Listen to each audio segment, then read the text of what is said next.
Hello বন্ধুরা, আশা করি আপনারা সকলে ভালো আছেন।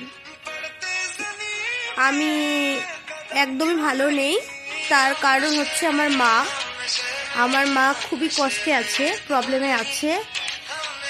মা হয়তো অনেকে জানবেন, আমার মার নাম হচ্ছে সাগরিকা চক্রবর্তী। কামাখ্যাগুড়ি শহীদ ক্ষুদিরাম কলেজে গ্রুপ ডিতে চাকরি করতো। গেল মে মাসের 31 তারিখে সে রিটায়ার করেছে, মানে আমার মা রিটায়ার করেছেন। তো এখন পর্যন্ত মার না পেনশন পেয়েছে, গ্র্যাচুইটি পেয়েছে, কিছুই পায়নি। হ্যাঁ, পিএফটা পেয়েছিল কিছু টাকা। তো আমার মার তো অনেকটা ঋণ ছিল, তো ঋণগুলো শোধ করেছে।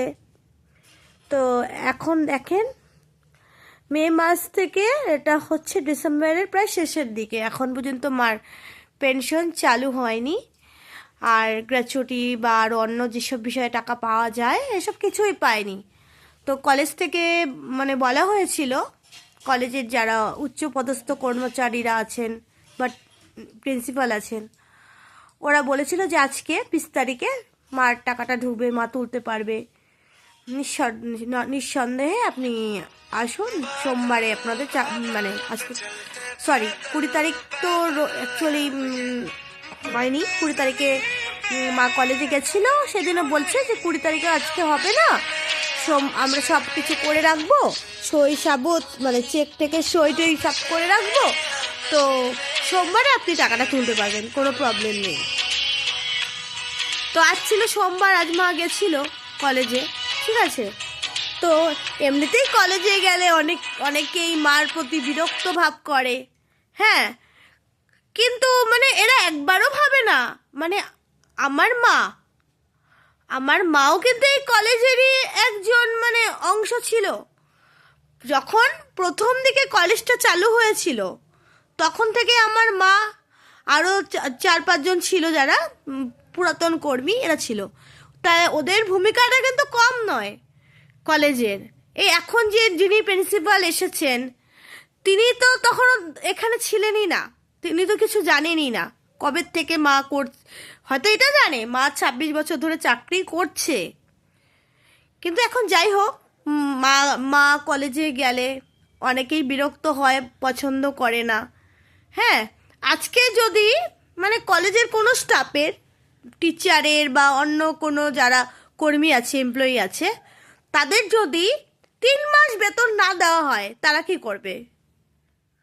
হ্যাঁ, এখন তো আমার মা বিষের কোটা নিয়ে এসছে, বিষ খাবে বলছে।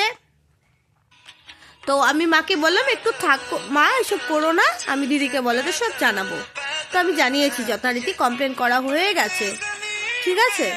তো আমার এখন যে কলেজের প্রিন্সিপাল এসছে, সে কিন্তু খুব বিরক্ত হয়, সে পছন্দ করে না মা যাচ্ছে, বা ওরা হয়তো ওদের মনোভাবটা এরকম, আমরা কাজটা করে দিচ্ছি, কিন্তু কাজটা করে দেওয়ার দায়িত্বটা কার? ওদেরই তো।